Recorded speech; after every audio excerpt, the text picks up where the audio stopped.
Hello, everyone. Welcome to another episode of The Clueless Capitalist, where we discover startups, interview founders, and help you become less clueless with angel investing. My name is Razi. And my name's Osman, and welcome to The Clueless Capitalist. Did you know that in Bangladesh, there are over 11 million micro SMEs, and they spend an average of 3 hours, or they waste 3 hours a day doing manual bookkeeping? And here to change that is HishaBee, which is providing technology solutions to micro SMEs in the country. And joining us for this particular episode, we have Rakin, who is the founder of HishaBee. Welcome to the episode, Rakin. Hey, thank you for having me. Well, we're happy that you have joined us for the show this evening. Before we go into questions and into your pitch deck, one thing we like to ask is, what is the origin story of HishaBee? How did you get started with this particular idea? So please share with us about your origin story. My background is in software engineering. I have a software engineering degree from Melbourne. But I've also worked as a software engineer, but there's like a side of me that always brings me back to building businesses, and that's like my passion. What started HishaBee was ideally my father. He's retired now, but then again, he's a traditional businessman. He was doing everything manually. And he have had an unfortunate event where he had to lose one of his businesses due to like long-term improper kept books. And there was a lot of embezzlement with his partners and everything. So he had to lose an entire business because of like improper books and records. But then again, what triggered me was just before COVID, when I was like shopping for a pair of pants in a Bangladeshi market, the shopkeeper wrote down like 600 times. That's equivalent to $6, where the pant was actually much more. So that just triggered a memory of the past, where I remembered my father also went through a similar incident. Then I was like, I need to build a tool that does not need additional space, does not need additional hardware or anything. You can use your phone to digitize your entire store's operations. You can track your inventory, accounts, and books. And that's how the idea started to build HishaBee. That's a very interesting story. I think one of the things that we like is when we interview founders who are actually solving a problem that's very personal to them, a problem that's really close to their hearts. And it's very interesting to see that you have something similar with HishaBee also. Right. So I think now would be a good time for you to share the pitch deck with us so that we and the viewers can see a little bit more about HishaBee, and then we'll jump into questions. A little bit about HishaBee. HishaBee is a mobile-first ERP solution that is helping over 100,000 Bangladeshi small businesses save time, increase their revenue, and everything else in between to run efficiently. Bangladesh is a $450 billion economy and is growing 8% year on year. Surprisingly, 93% of that economy is still offline, meaning they're using books, pen, and paper to keep track of their internal operations, accounts, inventory, and everything. So the problems that an average micro or small business face is that they're losing around 3 hours per day, sitting back after closing their store, going through hundreds of receipts, scribbled down in their notepad and books. So they're losing like lots of time in there. After that, their only sales channel is only walk buys, and they have additional expenses around legal. They're not insured, they're not bankable, so they end up spending much more higher legal payments when it's time for like tax seasons, or when it's time for like you need a trade license or anything, so they have to end up paying much more. And that's where we come in as a solution. So at our core, we are a point of sale system integrated with inventory and bookkeeping. But what we do differently is that we have a plugin marketplace. These plugin marketplace allows a lot of features that can be enabled or disabled as per the user's requirement. And our features allows a user to build an online store. One of our plugins allows them with credit rating, or also getting access to insurance and legal support. So what we're doing them is that we have an overall impact on like every stage of the business's life cycle. As per the product, you can see that we have a few screenshots of our inventory, point of sale, and bookkeeping solution. So when I say that we give them access to market, or like one of our plugins that allows them to like get online exposure, is that we have a plugin that builds an online shop for them in under a minute.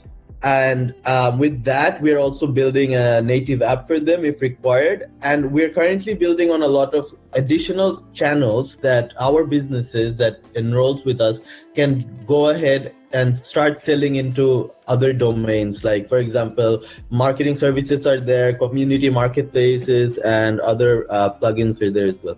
In terms of payments, we help them collect payments through debit card, credit card by scanning a QR code. They can use other local mobile financial services such as bKash, Nagad, which are pretty popular. They can also integrate the payment gateway in their online store. A lot of these things that we are building right now is that we are building an alternative credit rating that is going to help our users use their data that they have in HishaBee to be able to get loans from lenders. That is going to help them with supply line credit, as well as we are also helping them with insurances. We are currently providing fire and theft insurance free with our subscriptions, but there is an option for them to revamp their insurance coverage and everything. We also have legal partners who can provide them with legal support as required. So as a solution, digitized bookkeeping saves them 2 hours per day. They don't have to sit back at the end of the day, go through all the numbers, crunching in a calculator. On an average, our users who are using our online shops have seen 30% more increase in their sales. And in terms of legal expenses and in terms of other expenses, we've been able to save them $200, equivalent of saving in an annual period of time. A little bit about the market. There is 11 million businesses. This includes retailers, distributors, service providers, and small-scale restaurants. It's a massive market when you look into it, and most of these businesses are using, they don't have a proper way of keeping track of their inventory or their books. They just know that at the end of the day, they made, let's say, a few $100s of sales, and they're going to go home with that. Tomorrow is a new day, and they don't have any previous records or anything. So this is where we come in and have a massive impact in how they're actually doing their businesses. So a little bit of comparison, when you're comparing it with the ecosystem in India, Bangladesh is still a market that's just waiting to be disrupted. The income per capita has increased from India's. Informal economy is like twice the size of what India has. The number of retailers per 1,000 people is much higher in Bangladesh. Credit card penetration is much lower. Population served by banking is much, much lower. So that gives an idea that it's not just a product, it's the whole economy that could benefit from a solution that helps them get access to the services that we are providing and the impact that it can bring in the entire economy. And a little bit about our revenue model. We have subscription plans. We have a free plan to get started. Any business can get started and it's free for lifetime. They can go get on board, get basic features, but then our higher valued features or more premium features, there is other two pricing tiers, starts at $1.50 a month, and the higher one is $2.50. So it's priced in a way that everybody can access these services. And as per our revenue model, we also have after-sale services that drives overall lifetime value. So these are on-demand services that businesses can just tap into from our app. They don't have to go look around for these services anywhere else. But how are we distributing our app? We have a very unique distribution channel, which is like an affiliate program that we have recently started.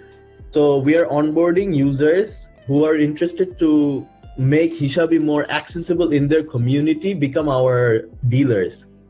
So what happens when they become our dealers is that they can train his neighboring shops, get them onboarded in the community, and then while doing so can earn a commission as an incentive. Other than that, we are on social medias, we have a referral program, we do content marketing, we have partnerships, and we're also into B2B sales. One of our users, he's a small business owner. He sells fashion accessories. So this is one of the reviews he has left on our Google Play Store. He thinks that HishaBee has made running his business very comfortable, and the customer support is unparalleled that he gets from us. A little bit of KPIs. We have raised 120,000, and in 8 months, we have been able to achieve over 100,000 users with a net promoter score of 38. currently generating $80,000 of annual recurring revenue. We have positive unit economics where our average revenue per user is almost 3 times our customer acquisition cost, and we have over 200% compound annual growth rate in our subscribers.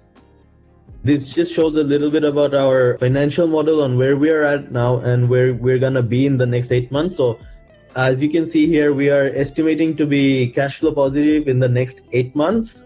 And while doing so, we will be releasing our version 2 of our app and reach 150,000 users. As everybody's aware, this is a very competitive landscape where there is a lot of local service providers, indirect competition. However, I'm just focusing on 2 direct competition here. We have S Manager, it was a product of Sheba, and Talikata. So ideally, these 2 startups have started a little before we have started into the market. But the core differentiation that we have from Talikata as well as S Manager is that we provide a full suite of services. With our plugins and the additional benefits the users are getting, we provide a full suite of services, whereas S Manager as well as Talikata is just providing a few of them. Another core differentiation that we have is that we have a more advanced app distribution network via our dealers, via referral programs, affiliate programs. So that allows us to gain significant traction in the market. We have a lot of partners. Dana is helping us with alternative credit rating. We are partnered with Robi, Airtel, 2 of the leading telecom providers in the network. We have partners with delivery companies to help our users fulfill their delivery requirement, as well as legal and insurance providers. And about the team, it's been co-founded by me, my twin brother Zahin, and Ratul. Cumulatively, we have been in the startup space for 19 years, if you have to combine all our experiences. And we have always spent the most of our time spending either building startups for ourselves or working for startups. As mentioned prior, I've built 2 more businesses with Zahin back in Australia around real estate and services. And Ratul's been building software all his life. And 90% of everything you see that we have in the tech space is built by Ratul. Yeah, this is just a comparison to show similar products in nearby markets. We have Khatabook, Bazaar Technologies from Pakistan, Viper from India, Dukan from India, and Pedal from Philippines. So these just show how significant amount of money and finance that they have raised, and it just shows the potential of the market that we are in right now. Yep. So I guess I was able to give a summary of what we're doing. If there's any questions? That's great, Rakin. Really appreciate you going through that. Just to kind of go through some of the immediate, questions that spring to mind when you look at somewhere like Bangladesh and India and Pakistan, is that by doing this type of electronic ledger and bookkeeping, you're making the transactions very visible for the consumer of your app, right? The shopkeeper, but you're also making the transactions very visible to the taxman. And obviously there are some businesses that really don't want to be paying tax. They'd like to avoid that. And this doesn't help them in that way. Of course. What's the real compelling event that will get somebody to use your app, and are you facing this type of problem? Yep, we do face this problem on a pretty frequent basis, where people have that conception that, hey, the data is going to get leaked or it's going to get to the tax authorities and everything. But at the end of the day, users are understanding that this data that we are gathering are helping them get loans in the future. We're building an alternative credit rating for them so that they can get access to loans, because currently their access to finance is loan sharks or family and friends with crazy interest rates. And when they're trying to get the other benefits outweighs the taxation problems that they have. In Bangladesh landscape, the government's making upgrades to their systems every year, making sure that they're able to tackle the evasion of taxes. And everybody's somewhat aware that in a couple years' time, this is going to get really hard with or without HishaBee. So when they are talking to us, or when they're talking to our customer support, or when they are expressing their worries, they're able to understand that the benefits outweighs the problem. Even today and in the future, it's not going to be much of something to worry about. Okay. With regards to the mention that you made about credit rating and being able to evaluate, a retailer for what they're worth or what their credit risk is, how trusted is that within the financial ecosystem? Would banks just take your word for it that, hey, we've got this platform and we've evaluated that they're good for their money? How close is your relationship and partnership with the banking industry? Of course. So we have partnered with Dana Fintech. They are responsible for generating. We send our data via APIs to them. They use our data to generate an alternative credit rating, and that data is then sent to a lender. We are currently running a pilot program in terms of being able to do the scorings. We're being able to generate risk assessments and everything. And then we're going to do a full rollout in terms of having our data to be trusted or not. Because at the end of the day, it's the lender's decision who to give loans and who not to give loans to. Prior to us, there was only scribbles and handwritten notes on their books. Now they have a solid system with track records, maybe 6 months of data or 1 year of data to back that rating. So that makes decision making much more clearer or much more simple. Okay. So just a follow-on question to that, you've mentioned a pilot program. Who is it with? What's the size of it? What's the scale, the timelines, and the expected outcome? What's the details around? We have selected 500 of our users to be able to use their data to generate the alternative credit rating. We are still in the early stages with Dana Fintech, being able to generate those data and everything. The timeline as of last was given that it's going to be 2 months until we are able to secure a lender to be able to roll out the entire process, but it's looking good so far. Okay. And if you're doing, it's probably very early days now, but let's say you are successful in this partnership with Dana Fintech, and you're able to facilitate loans. What's in it for you? We will be able to generate a commission on the processing fee that goes out. So that's going to be a cut on the entire processing fee that goes out. So if we were able to help with collections as well, that's something that we are also looking into. There's much more revenue in terms of that as well. Okay. And that's a good question for me to ask now is, in terms of, doing this financial component, which I would argue that it's not your core business model. It's not what you do normally. You're going to have delinquent loans, whether you evaluate them brilliantly or not.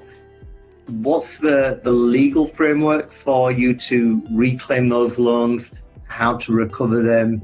Are you sending men with baseball bats to go recover your money? How does it work? So legally, we don't have the license to give out the loans. We will need to have a lender to be able to loan it. So these lenders could be financial institutes such as banks or finance companies. So we will need to partner with them. So when we are partnering with them, the risk of the loan goes on to the lender. What we do is we help identify or help decision making much more easier with the data that we have. Okay. So basically, the risk of a loan is with the lender, not with you. Right. You're taking a cut for commission and for basically creating a pipeline of loans for them, right? What's the potential market for that? How big are we looking at? It is immense. Every user we talk to has the requirement that, hey, can you help me get a loan? Because these businesses have been, like I said, unbankable since. If they have to go try to acquire a loan, they'd have to have a guarantor, they have to mortgage something in return, as well as like quick loans. Let's say if a distributor is looking to onboard a little more inventory, in terms of getting that inventory taking it in credit. So we're also looking into all those sorts of financing options as well. But every other user that we have had this requirement since day one. So it is a huge market in that aspect as well. Could you give a ballpark figure just off the top of your head? I mean, you mentioned 11 million businesses. You've got 100,000. Is it 100,000 customers that you've got on platform? We have over 100,000 businesses registered on our platform. Okay. So if you were to just evaluate just based on the 100,000, what kind of uptick are you going to see in revenue for in terms of the commissions that you could potentially take? From the top of my head, ideally it will depend on the volume of loans that's going out as well. So it's a little hard to put a number from the top of my head until we actually do the pilot program and understand the volume and the requirements in the market. So it's a little hard to give a number before the program ends.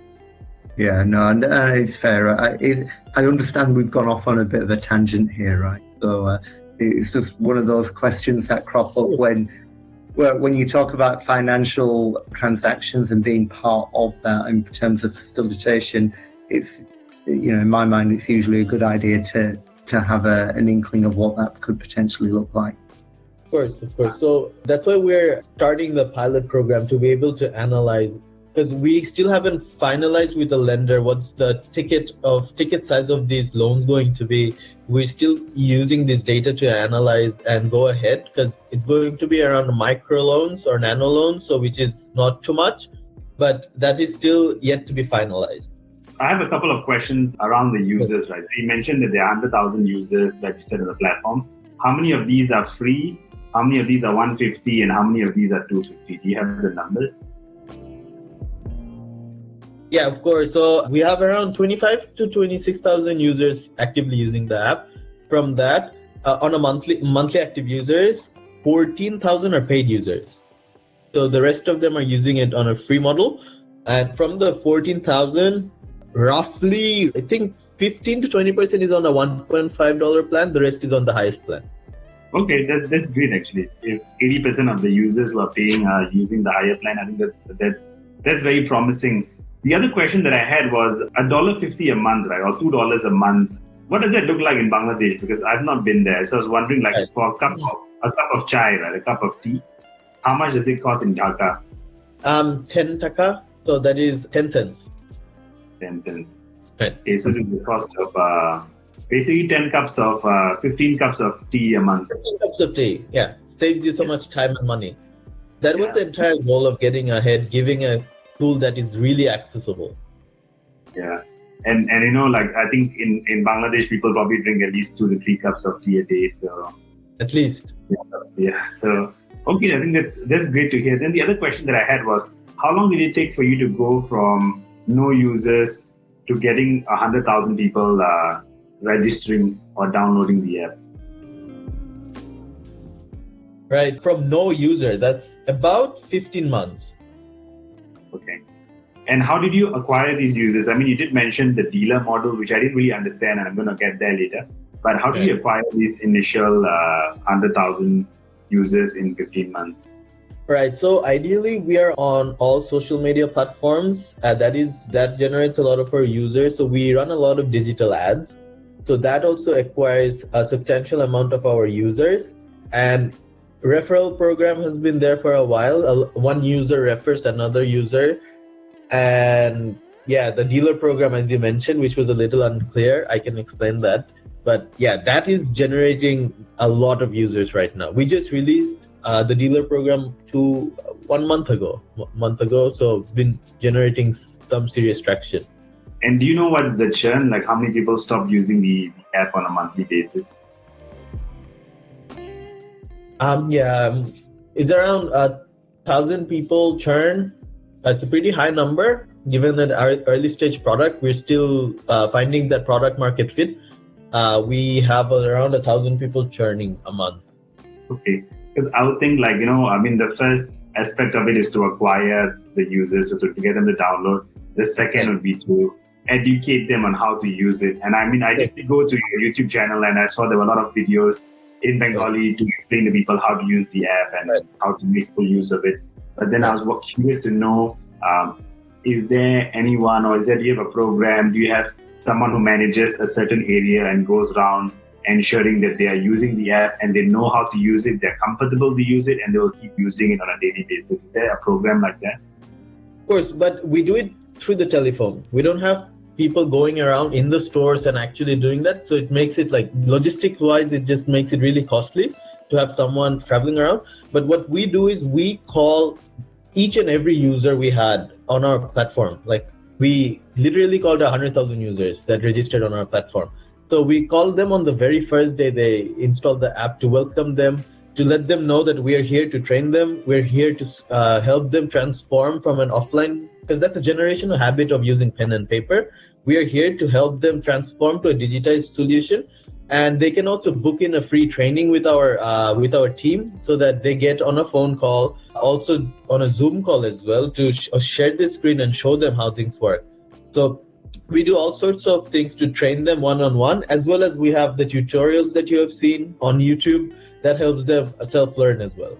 Just let's just go over your customer acquisition cost, what it was to begin with, what you think it's going to be moving forward, and prior to people churning, what type of lifetime value are you expecting from each user?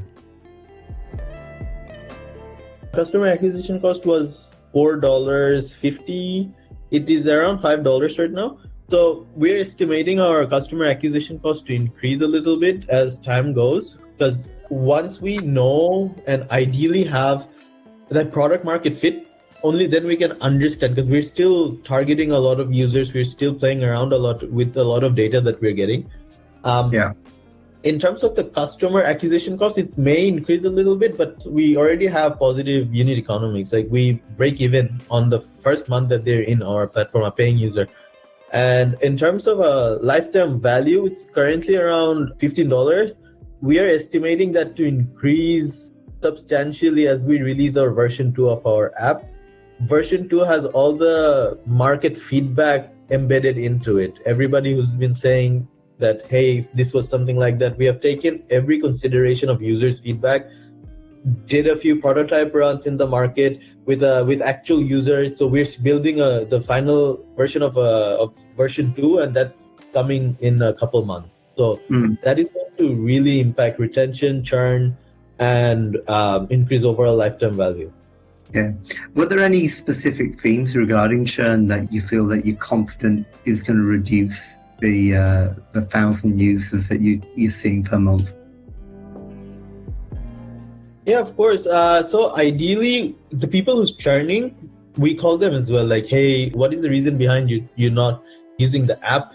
So the problems that we identified was inventory. They have inventory that takes a while to upload into the app. So they'd have to spend a day or two sitting and putting one inventory after one inventory. So we have like I said, in our version 2, we are bringing in 4 different methods of inputting your inventory to make it as easy as possible. That's from CSV import to us giving them a directory of products. They can just multi-select them and it automatically updates their inventory. So we're giving them 4 different ways of inputting their product. So it makes it their onboarding journey easier. So that is one of the things why people are churning. A few of the reasons around, because we're trying to change a generational habit, they ideally go back to their old habits of using pen and paper, and it just needs a few tries to get them onboarded, a few tries to finally make that switch to happen. This is a funny number, because a user who churns or like who uninstalls our app on an average comes back to our app 4 times. Like 4 times, the reinstall rate is 4 times. So that gives me an idea that, hey, they're having a problem changing. It's just a little push required, a little more habituation required to be able to make that final change. Got it. Okay. So that was going to be my other question, how you were classifying churn. Is it just like idle users, people who have installed and like tried it once and then never come back to it, but it's still installed? Or are you classifying churn as people who have actively uninstall the app? How we classify churn is users who had a paying subscription but did not renew their subscription later. Like they had a monthly subscription but did not renew for another month subscription. That's how we are classifying churn. Okay. But what if they decide, I don't need these paid features, I'm just using the free feature? You still classify them as churn? That's an active churned user. They're still active in the app, but they're churned. Okay, got it. Right. So my question is around the competitive landscape. Earlier, I was before the interview, I was looking at Telikata, and then they were talking about how they have acquired 4 million users in since 2020, since they launched. So I was just curious to know, when you look at the two other players that you mentioned in your deck, when a user starts using them, how sticky are they? Would they be willing to switch to HishaBee? Or is it like once they have started using, say, one of the other two competitors that you mentioned, it's unlikely that they will switch to HishaBee? We, on a daily basis, convert at least 5 to 6 users of another platform onto our platform. Our sales team does it. But then again, if you see high churn rate at HishaBee, it's very similar that other platforms are having similarly high churn rate. Why we say this is the reasons why people are churning isn't because of the product or isn't because of a bug or anything. It's because of everybody's trying to get into this space and changing a generational habit. The real question is around how many people of that 4 million users are actively using the app. Yeah. So that is how it is. And you're the only app right now that does the inventory, bookkeeping, and the online storefront, right? Because when I was looking at the other ones, they Steam, and also I think in the chart that you had where you did the table and you were comparing all three side by side, I think the other two don't have the online store or the inventory management. Am I right? S Manager product of Sheba, they have inventory and as well as online store, but Talikata doesn't have. Talikata only provides bookkeeping. And recently we have seen a few news articles that they're going into finance, loans and financial services. I saw that as well. They're going to provide working capital loans. I mean, I just was curious around to see whether or not it's like a land grab, once you're there, you got this, and then it's impossible to dislodge someone who's gotten there before you. But it seems like that's not the case. So the other question that I had around competition was, you mentioned in your table asset light and asset heavy. I mean, I didn't understand what you meant by those two terms when it came to this particular context. Right. So a little bit of context would be, our team is really small, and that means that we're able to quickly make decisions, quickly make changes, and we're very swift in how we are operating. When you see the team size of, let's say, S Manager, it was around 500, 600 employees around that side. And Talikata is even much bigger scale of operation of running that. So when you're talking about asset light, we are able to lifetime value as well, while being able to keep a team that is relatively way smaller. And another thing is that we don't operate a sales team, or we don't operate a sales team in the field that allows us to be more quick. We're able to achieve similar unit economics while just operating a smaller team from our office using telephones. Okay, just for everyone who's watching, I mean, it's not that competition is bad. Actually, competition is good. It educates the market, brings them on board. And if you look at a similar market, I was speaking to Osman before our call. If you look at a similar market like Indonesia has, in the similar space, there's a company called Buku Warung that is already valued at about $250 million. And then there's another player that's called Bukukas, which does online inventory, bookkeeping, and similar. And they are valued at $500 million. So in one market, you have two fairly well-valued companies that are acquiring micro SMEs on a good scale, and they play off each other, I guess, and they're doing well. So I guess for Bangladesh, similar size market, having 2-3 players, it's nothing to be, as an investor, there's nothing to be afraid of. Competition for me, I see that, some of the existing players in the market might eat into what you're doing and say, oh, we can do the bookkeeping component, if we're already talking to them, if we're already engaged with them. It might be the point of sale, somebody trying to sell a point of sale solution. We'll say, we're taking the transaction, we can use our platform to give you digital bookkeeping. Or it might be a distributor that they're engaged with, and they're saying, well, we're telling you what we're delivering to you and what assets you've got, and therefore, why don't you use our platform to track all of your inventory? So you've got the vertical integration coming from different angles, which could eat into that space. What are your thoughts around that? What my thoughts around that is that what differentiates us from, like, let's say a new person who's going to be coming into the market is to ideally have that integrations and partnerships. Let's say we have partnerships with payment service providers, and that allows us to integrate to their system. So that delays anybody who wants to come in, because there is a technical integration that comes into play. And we have integrations with a lot of different partners that allows us to be able to give the value that we are giving them. So anybody who decides to come in will have to go through those hurdles first. And even though being able to reach that market fit is a challenging aspect in the small business as well as micro business components that we are working with here. So ideally, it is a huge market for at least 3 to 4 massive players to be able to operate from. But then again, it is equally challenging market as well. Hence, the question should be around why now? Why hasn't people already tried to go in there? Because it is an equally challenging market as well. When we're talking to the different businesses and how they have been operating for years, being able to convert them into a paying user is also a challenging environment. But we've been able to do that since a very early time. We have always been revenue focused. We've always found ways to improve our go-to market, because we do a lot of things that a lot of our competitors are not doing, and that allows us to get that edge. Okay. I mean, I was thinking more along the lines of, for example, PrioShop, Flyline, ShopUp. What's to stop them? They've already got the relationships with small, medium enterprises in Bangladesh. They're already doing some component of the supply chain. What's to stop them from eating your lunch? What their core business is, ideally, it's a B2B marketplace. They're sourcing products, and then they're fulfilling the product's needs, and they're using technology to be able to do that more efficiently.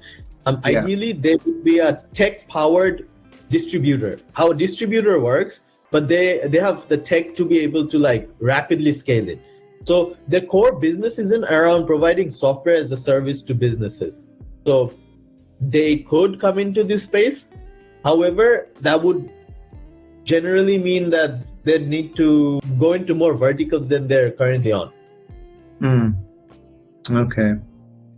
In terms of the fundraising, Rakin, how much are you raising, and at what valuation are you raising at this point of time?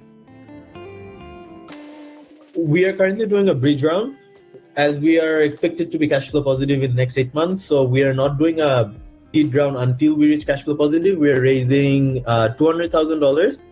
50% is already committed, and at a $3 million post-money valuation. And what is the minimum ticket if an angel wants to come in on this round? We already have a few verbal commitment in the size of so initially we were looking for $50,000 of a minimum ticket size, but as we have made some changes recently and we have allowed a few angel investors to look into a smaller size, so we're taking 30,000 right now as a minimum ticket size. Earlier, I think one of the things that I missed in the slide that you had on the team, right? You didn't mention, do you have any prominent advisors in HishaBee at this point of time? Right.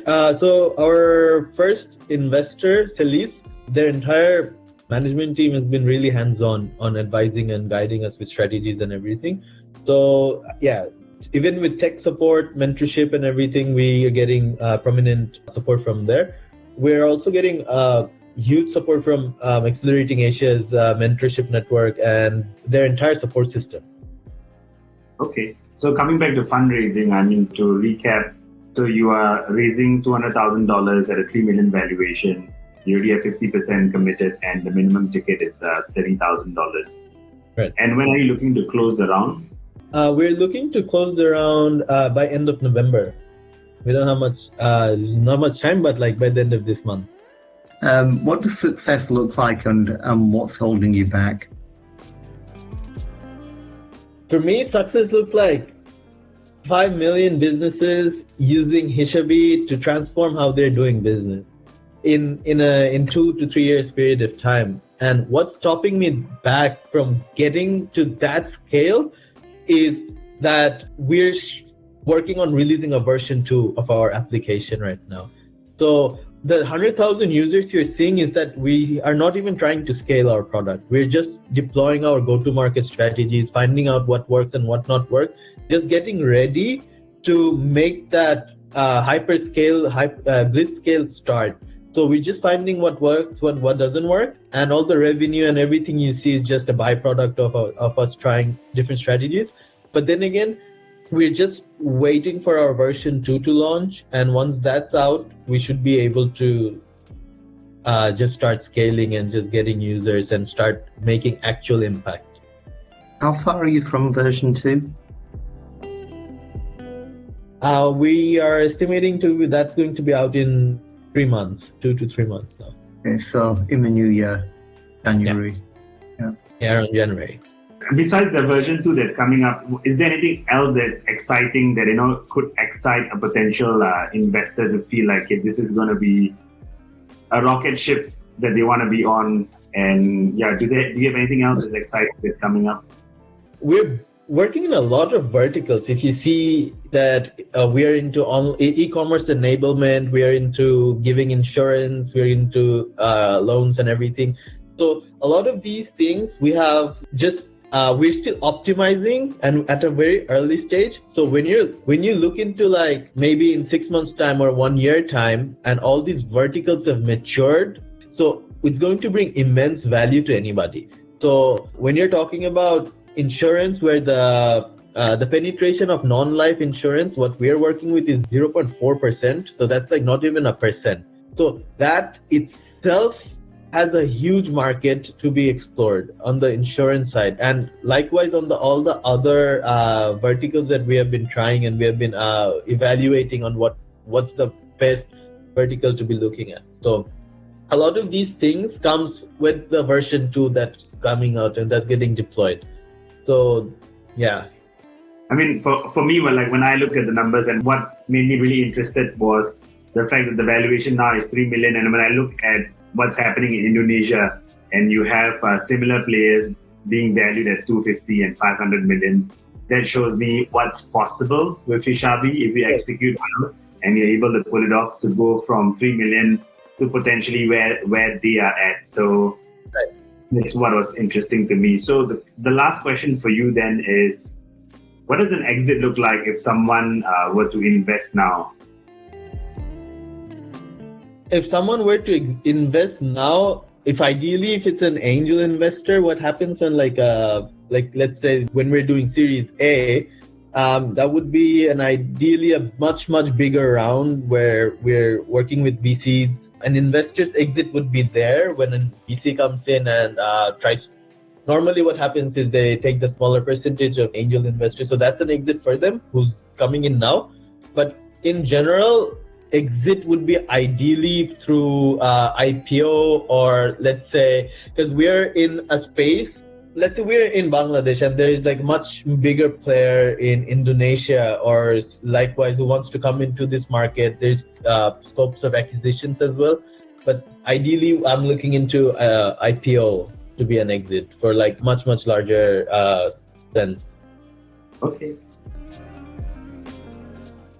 Thank you for joining us for this episode, Rakin. So you've heard from Rakin, you've heard the exciting startup that he's building in Bangladesh, and you know what the potential can be if Rakin and his team bring it to the place where they envision it to go. So thank you for watching this episode. If you liked it, please remember to like, comment, and subscribe, and we will see you in the next episode.